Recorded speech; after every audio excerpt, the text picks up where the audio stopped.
This video is going to be an extension of my previous video called Symbols of Power and Monarch Symbolism.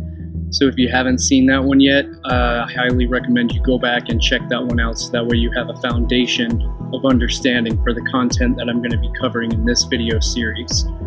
I'm also going to compile some of my several previous articles that I've done, as well as new information that I haven't released regarding what I like to call as above, so below the belt.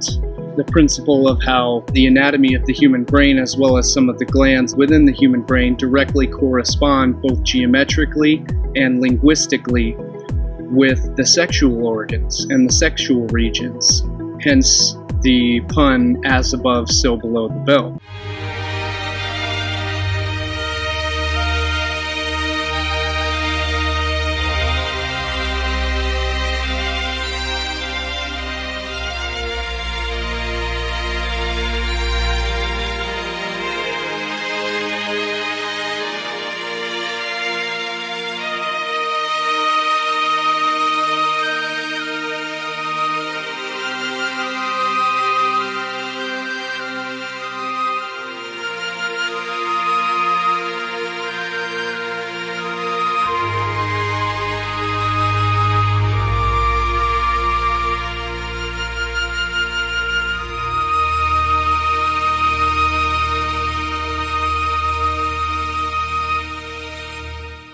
So to start off, what we're seeing here is I saw this image. It immediately clicked in my mind as something majorly important to my Monarch Symbolism video, as well as Monarch Mind Control Symbolism. But what we're looking at is a cross image of the human brain during a CT scan. And as we can see here directly in the center, what makes this image so significant and so symbolic is what we're seeing is literally the Monarch Mind Control. We are literally seeing why it is called Monarch Mind Control.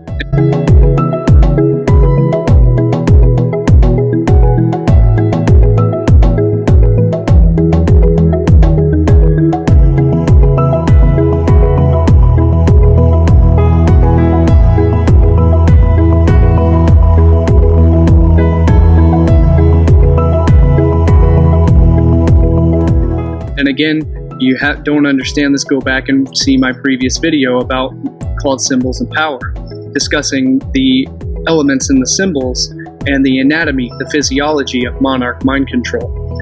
So what we're seeing here in the center, what actually makes up the body of the monarch within the human brain, is called the first and second ventricle, which is the hippocampus of the human brain. It's the optic thalamus region. And the hippocampus is what we call Amun's horn.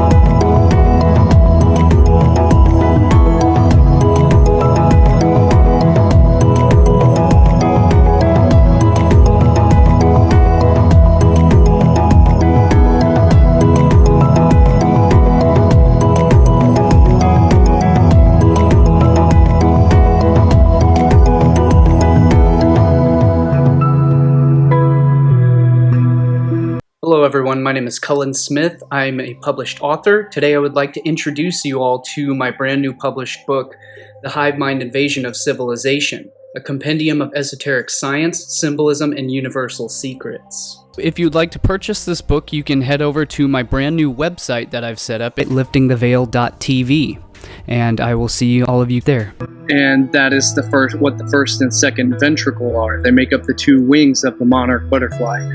And what would be the abdomen of the butterfly down below is what's called the third ventricle, which is also called a fornix, which means in etymology, the fornix means a vaulted chamber.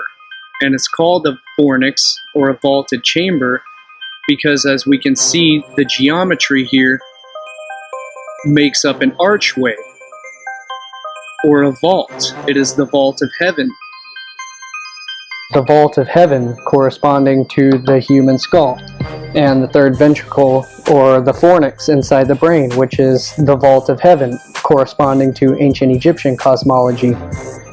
And again, I mentioned that the fornix is called the fornix because it means an archway. And here we're looking at the Freemasonic, the Royal Arch.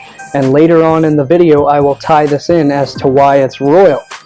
Because here in just a minute, I'm going to point out to you why the innermost chamber of the brain, if you overlay the Great Pyramid on top of the brain, the King's and Queen's chamber of the Great Pyramid corresponds exactly to the innermost chamber of the human skull, which is the thalamus and the optic thalamus region where the pineal gland sits.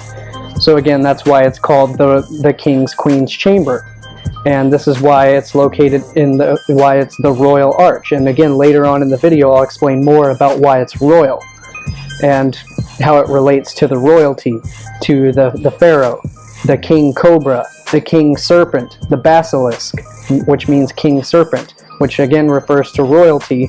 So I'll cover that in depth again later on throughout the video. But again, regarding this image that we're looking at right here, relating to the vault of heaven, the cranial vault, which, as I failed to mention in my last video, which is why this is a continuation of it, is the sphenoid bone. As I mentioned in the last video, is actually, it's the keystone of the human skull, meaning that in Masonry, the keystone of the arch is this stone right here, which is the key. It's the stone that holds the arch in place. It's what supports the entire structure, locks it all into place, holds it in support. And this is the finishing stone that is placed in the archway, and that's what gives it support. So in the human skull, the sphenoid bone is the keystone, and the sphenoid bone is what supports the most crucial glands, which would be the pituitary. And so again, that's why it supports the archway of the cranial vault. And again, what we're looking at here is this is the Royal Arch Freemasonry. You have the left and the right pillars, the twin pillars, as I'm about to mention here in just a second, which are the left and the right hemisphere, the sun and the moon. The left and right hemispheres, which also correspond to the first and second ventricle of the human brain, the twin pillars, the twin towers, the twin pillars of the sun and the moon. And what we're looking at here is the horizon. We're looking at the axis of the zodiac wheel. So this is Aries here, which is the first. It's the first, and Taurus. So then Taurus would be the last, as if you're completing the circle. So Aries is the first. It's springtime. It's the beginning. It's the alpha. And so, or if you, according to processional slippage, you know, the Taurus would be the alpha, depending on the age, the zodiacal age that you're in. But again, this is the first, and right over here, so this is where the sun rises in the east, at Aries. And then the sun sets over here at Libra. So this is where the sun hits the horizon and goes down into the underworld of the year, the winter months of the year. So the sun sets here, which is where it dies. And when we die, the heart is judged on this, weighed on the scales of judgment, this is Libra. It's the scales which weighs the heart at the death of the season, at the death of the sun, when it goes to the underworld, which again goes back to Egyptian cosmology. So that's what we're looking at here. And I mean, I could go through all of this, but that's not relevant to the video that I'm making. That's not relevant to the concept. Although here you have the cornucopia representing the abundance, but it's also, notice, it's the horn, as we were just referring to, Amun's horn, the hippocampus. And here you have the 7 stars, the Pleiades. So, but again, that's irrelevant to the video that I'm making. So, but also notice this later on. Notice the caduceus wrap up the pole. We're going to talk about that later on. The snake and the pole, the phallic pillar, and the serpent. So again, we'll cover that later on. But again, and also I forgot to mention this, the keystone is the sign of Cancer. Which, so again, this is where the sun rises. This is the sun at its peak at high noon. But in the season, it's the summer solstice, when the sun is at its peak, or the longest days of summer. So this is the height of the sun, and this is the death of the sun. Sunrise, sunset, when Set kills Horus, when Set overthrows Horus. And the third ventricle is where the pineal gland is located, as well as the pituitary gland. And the pineal gland is obviously what we know as the third eye. So this third ventricle here is where we find the third eye, the third ventricle, the third eye, the vaulted chamber.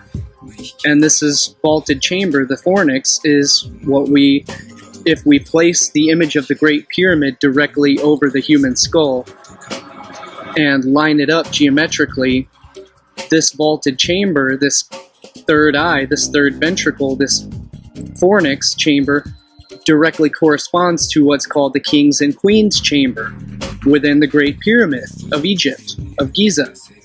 And so it's also what corresponds in biblical theology as Solomon's temple, the Holy of Holies, the innermost chamber. And this monarch image here, the hypothalamus, the optic thalamus region, is also where the Ark of the Covenant. The Ark of the Covenant, meaning an archway, as in the fornix, the vaulted chamber, the vault of heaven. The two wings of this monarch, the two wings correspond to the two cherubim, which guard the Ark of the Covenant, which are two sphinxes, whose wings are touching.